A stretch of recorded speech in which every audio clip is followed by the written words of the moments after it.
Hi, Brenda Riddle, Realtor with Inch & Co. Real Estate.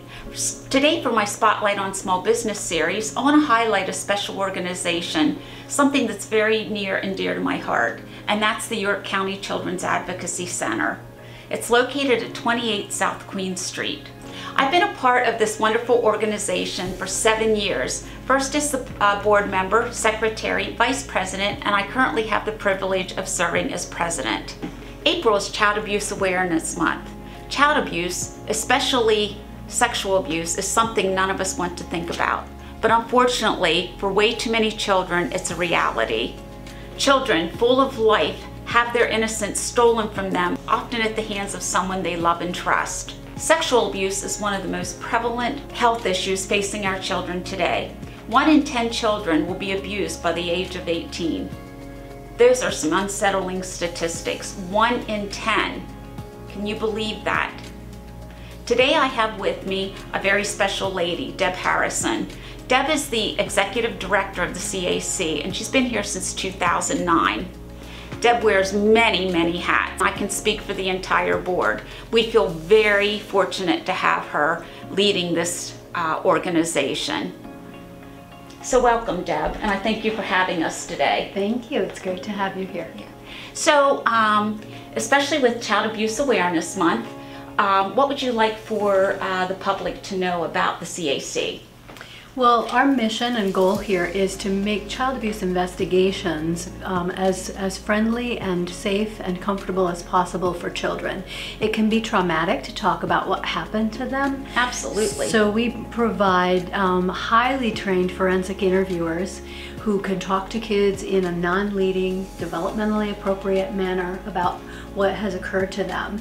And at the same time, we provide advocates to meet with the caregivers of those children to help them understand how to best support the child and provide trauma services following their interview here at the CAC. I know I hear the multidisciplinary team used here quite often. Could you speak a little bit about that? Yeah, so we work in partnership with all of the law enforcement jurisdictions in York County, with the District Attorney's Office, with the Office of Children, Youth and Families, and all of those folks have to carry out their investigation. And so by partnering together, we can do one interview with that child. They can come to the CAC one time, and they can, that team comes here too and observes that interview, and everyone walks away sort of doing a joint investigation and figuring out what they need to do to best support that child. So you may notice at this time of year, there's some colorful pinwheels popping up around York County. They're actually the Pinwheels for Prevention program that we have here.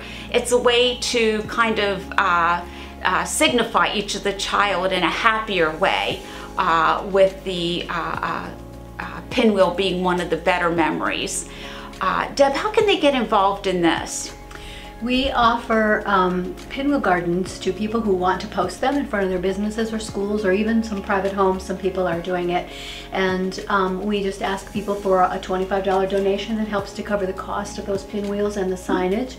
And they can reach out to the CAC and request one of those gardens from us and post that during, we ask people to put them up during the month of April so that it's highlighting Child Abuse Prevention Month. I know if you pass the Elmwood Mansion, the Inch & Co. home, you'll be seeing quite a few planted in their garden and around their exterior of the property. Deb, would you like to talk briefly about the safety initiative that's going on, the Darkness to Light program? This is something where people can really become aware of how they can help out a child or what to look for in people that come in contact with their child even. Sure. So the CAC has been really fortunate to be part of a grant-funded program. It's in partnership with Penn State and with the Pennsylvania Commission on Crime and Delinquency, and it provided some funding for us to hire staff and purchase the materials to roll out this program across the county, training adults in the Darkness to Light program, as Brenda mentioned. And that is a 2-hour training. It can be offered, someone can take it individually at their own pace online, or can take it on an online virtual workshop or a live workshop if that's appropriate for a church or a sports team or any group of caring adults who wants to find a way to protect children. It has 5 steps to prevent child sexual abuse and helps adults understand how to, how to most protect children in our communities and in our organizations. Deb, say we suspect that someone is either inflicting abuse, or we maybe notice some signs that a child is maybe undergoing current abuse.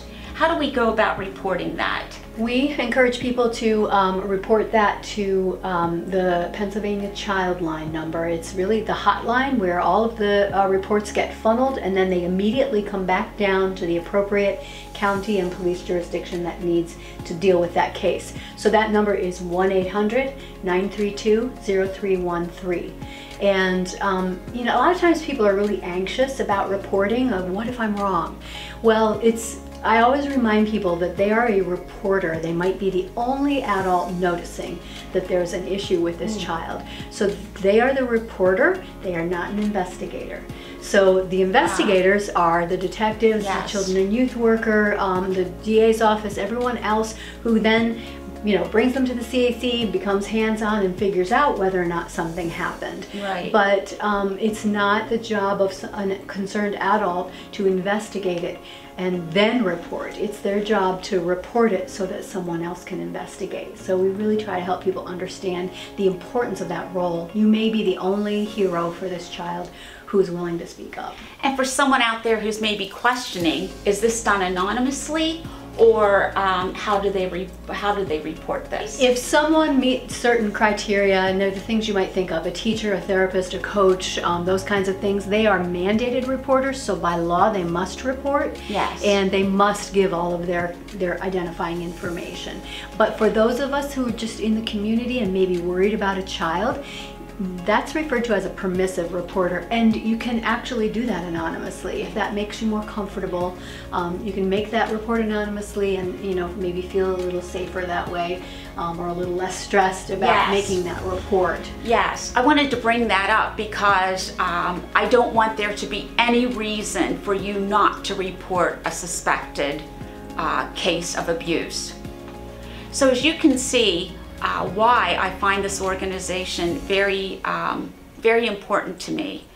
I think that there's so many nonprofits in York that could really use volunteers. I know we're looking for board members, people to serve on committees, and people just to help out in different capacities around the building. Maybe you have a specialty in maintenance or HVAC system. I know we just spent a lot of money on the HVAC here.